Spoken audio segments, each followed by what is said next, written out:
أبي هريرة رضي الله تعالى عنه أن النبي صلى الله عليه وسلم قال: لم يتكلم في المهدي إلا ثلاثة.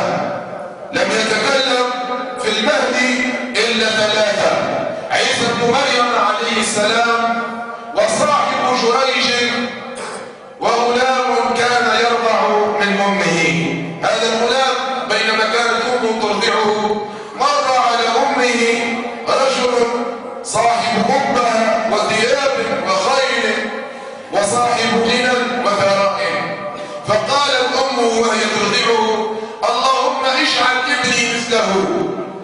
فأخرج فاه من ثدي أمه وقال: اللهم لا تجعلني مثله. ثم عاد يرضع، ثم ما هي إلا لحظات حتى مر كوكبة من الرجال وهم يجرون بنتا شابة صغيرة وهي تصيح وتقول: حسبي الله ونعم الوكيل، حسبي الله ونعم الوكيل، حسبي الله ونعم الوكيل. فقالت: اللهم لا تجعل ابني مثلها. فأخرج فاه من ثديها وقال: اللهم اجعلني مثلها.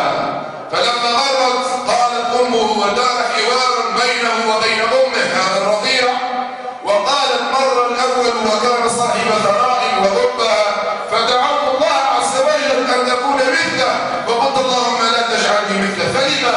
قال: ذلك رجل من أهل النار. ثم قالت: ومرت فتاة يضربونها وهي تقول: حسبي الله ونعم الوكيل، حسبي الله ونعم الوكيل. فقلت: اللهم لا تجعل ابني مثلها. فقلت: اللهم اجعلني مثلها. ما السبب؟ قال: السبب أنها من أهل الجنة. هذا الحديث، هذا الثالث الذي تكلم في المهدي. أما الحديث الذي يقال يعني معشقة فرعون وأبناء، هذا حديث لا يصح رفعه للنبي صلى الله عليه وسلم، إنما هو حديث موقوف. قال ابن هريرة: لم يتكلم، قال رسول الله صلى الله عليه وسلم: لم يتكلم في المهدي إلا ثلاثة: عيسى بن مريم، وهذا الغلام الرضيع، وصاحب جريج. ثم قال النبي صلى الله عليه وسلم: ساق القصة قصة بديعة جدا، قصة جريج العابد التي قلما ما يعرفها الناس، وهي مذكورة في البخاري ومسلم. وأنا أتعجب غاية العجب لمن يقص على الناس ويتصدر للدعوة كيف يأتي لهم بقصص موضوعة مكذوبة، والسنة تسخر بالأحاديث الصحيحة والقصص الصحيحة التي رواها النبي صلى الله عليه وسلم. ومنها قصة جريج. قال صلى الله عليه وسلم: كان جريج رجلا تاجرا، وكان يكسب يوما ويخسر يوما، ثم فكر وقال: لأرجون تجارة لن تبور، لأرجون تجارة لن تبور. فانقطع عن الناس وعن شرور بني إسرائيل، وصنع أو بنى صومعة من الطين وجعلها على طابقين، وصممها تصميما عجيبا، لم يجعل لها سلما، وإنما جعل حبلا إذا أراد أن يصعد إلى الدور الذي يتعبد فيه، الطابق الذي يتعبد فيه، يعني أخذ الحبل وصعد، ثم إذا أراد النزول دل الحبل ونزل. وكانت حياته هكذا. وكان لجريج أم شديدة الحب له، كانت تحبه جدا، فاشتاقت إليه لأنه انقطع عن شرور بني إسرائيل وعن ترهاتهم وخبثهم ودهائهم، فاشتاقت إليه، فجاءته يوما وهو يصلي في صومعته، فقالت: يا جريج أجبني، يا بني اشتقت لك، يا بني أجبني. فصادقته يصلي، فقال في صلاته وهو يصلي: ربي أمي أم صلاتي، أمي أم صلاتي، أمي أم صلاتي. ثم اختار صلاته، فغضبت أمه وعادت، فجاءته مرة أخرى وقد اشتد شغفها إليه، فقالت: يا جريج ارحم ضعفي، يا جريج أجبني. فصادقته يصلي، فقال: ربي أمي أم صلاتي، أمي أم صلاتي، أمي أم صلاتي. فاختار صلاته، فجاءته مرة ثالثة وقد غضبت غضبا شديدا. وكان النبي صلى الله عليه وسلم المعلم ينقل المشهد لأصحابه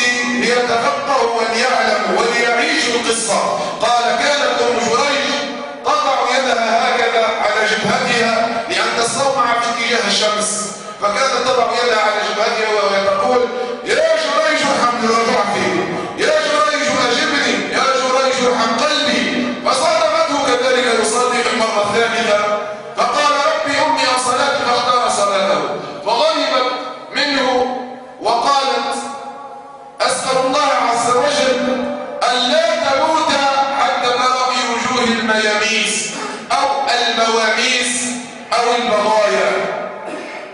ثم انصرفت، دعت عليه، قالت له: يا جريج، أنت فررت من الفتنة ومن النساء بني إسرائيل ومن البغايا لتعبد الله، فأنا أسأل الله عز وجل كما حرقت قلبي أن لا تموت حتى تنظر في وجوه المياميس. دعت عليه وأنا أتوجه إلى الآباء: لا تدعوا على أبنائكم، وإلى الأمهات: لا تدعوا على أبنائكم فتفسدوهم. جاء رجل من النبي صلى الله عليه وسلم قال: يا رسول الله، إن ابني يعقني. قال: أو دعوت عليه؟ قال: نعم. قال: أنت أفسدته، أنت الذي أفسدته، وادع له بالهداية، اصبر. فدعت عليه أن لا يموت حتى يرى وجوه المياميس أي البغايا. ثم تكلم بنو إسرائيل في جريج وقالوا: ما جعل جريج يتخلى عن الدنيا وعن التجارة وعن القبة ويقعد ينقطع كترهب بصومعة يعبد الله، لا بد في الأمر سر. وكثر الكلام على جريج، أحدث في بني إسرائيل ضجة شغلت الأطفال والنساء والرجال، الكل يتكلم عن جريج لأنه عابد، وكذلك أهل التوحيد والإيمان مستهدفون في كل زمان ومكان. فقالت بغي من بغايا بني إسرائيل، وكانت جميلة في ناد من نوادي الأشرار، قالت: إن شئتم لفتنته لكم. أنتم تتكلمون عن جريج، لو شئتم لفتنته لكم. قالوا: قد شئنا، ينتظرون. فذهبت إليه وأخذت تتحنج أمامه الصومعة وتنادي: يا جريج، يا جريج. وكان عابدا صادقا تقيا، حفظ الله عز وجل، حفظ أمر الله، احفظ الله يحفظك، حفظ الله بشرعه بأمره، لم ينتبه إليها، لم يعرف اهتماما، وإنما انقطع لله عز وجل، حفظ الله فلم ينظر إليها. فتعبت فآوت إلى أسفل الصومعة، فوجدت راعٍ يقيل صحبة أشيائه، فوقع عليها وزن بها، فعادت مسرعة وهي تقول إلى إسرائيل وتشير إلى بطنها: ها هنا ابن جريج.